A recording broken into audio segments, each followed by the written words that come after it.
Hey cool kids, for this week's video I'm doing a Screencap Redraw from Popee the Performer.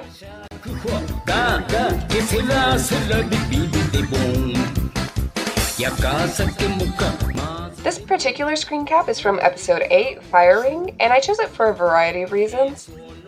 I really wanted to get a screenshot that ideally had Popee, Kitamono, and Pappy in it, but when I couldn't find one, I settled for one with just Popee and Kitamono.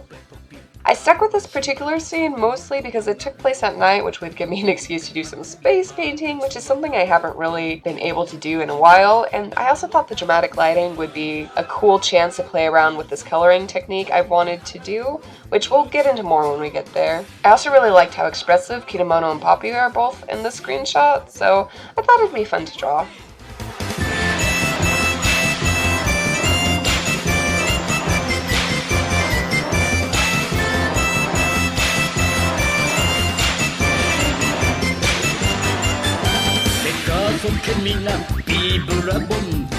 I could tell pretty early on that something was off with my redrawing next to the screenshot, but I didn't work out until after I'd pretty much finished the background that my horizon line was just way too low, which is why the perspective on my piece didn't really match up with the perspective in the original scene.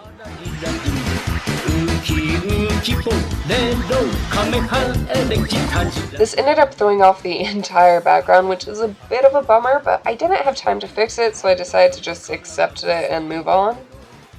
I guess I could have traced the original image before I went into this, so I had a better idea of how everything should be oriented, but I know that just in general I do need to work a lot more on backgrounds and perspective in my art, and getting better at that.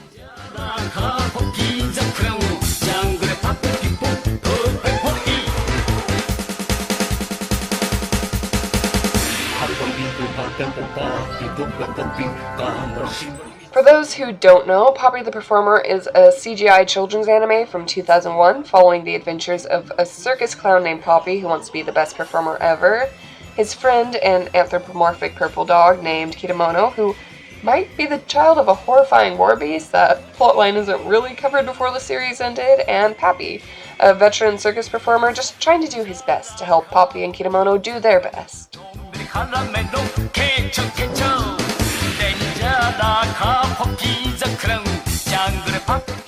It's basically just your typical children's show like old school Tom and Jerry if Tom and Jerry was made in Japan and followed a circus troupe instead of a cat and a mouse, and was allowed to show significantly more gratuitous cartoon violence, and was also set in a desert with aliens and top quality old school CGI.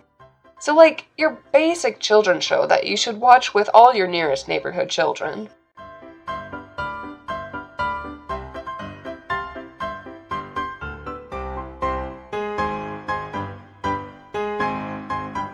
Real talk though, I've been sort of aware of Popee for a while because I've seen some Guru artists doing fan art of it, but I never really bothered to look into it until recently. I was pretty sick earlier this month, like high fever, bad cough, had to stay home from work sick, and I guess in that time I marathoned a bunch of episodes because when I was feeling better a couple days later, I found out I'd posted one of the episodes on my Tumblr and then written in the planner where I plan all my videos that I was going to do fan art of it at some point. So I decided to rewatch it to see what I was so obsessed with, and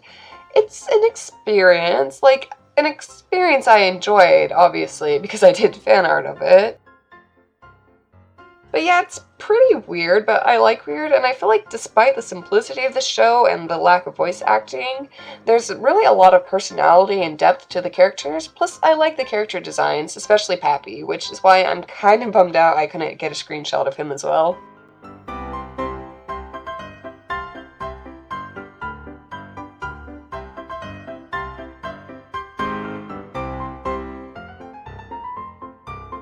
We're coming up to the shading now, which was a big part of this piece. I've been having an issue with some of my recent artwork where I feel like the values just aren't intense enough, and so the entire piece just comes out a little flat, and I don't like that. I've seen some artists before recommend painting values in grayscale before applying it to the whole piece, which is something I played around with a bit in doodles, but I could never really get the colors to look right. It wasn't until I watched some speed paints of others painting using this method that I realized I've been doing it all wrong. I'd been putting the value layer below the color layer and then setting the colors to overlay, which made it super obnoxious to get all the colors exactly right, but apparently what you're supposed to do is put the value layer on top and then set that to multiply and have the colors below, which made a lot more sense, and I'm still not sure if I really like it, but it did help me get my darks darker and my lights lighter. I'm just not overly happy with how desaturated the shading ends up being, because like anyone who follows my art knows that I like colors and coloring, so I think I'll have to play around with it a bit more to get this method exactly how I want it to be. That being said, this was so much faster than my usual shading method. Like, this is a full color, full background piece with 2.5 characters, and so I was worried it would take a crazy long amount of time to finish, but from start to finish, this whole piece only took about 3 hours, which may sound long for some artists, but that's pretty quick for me.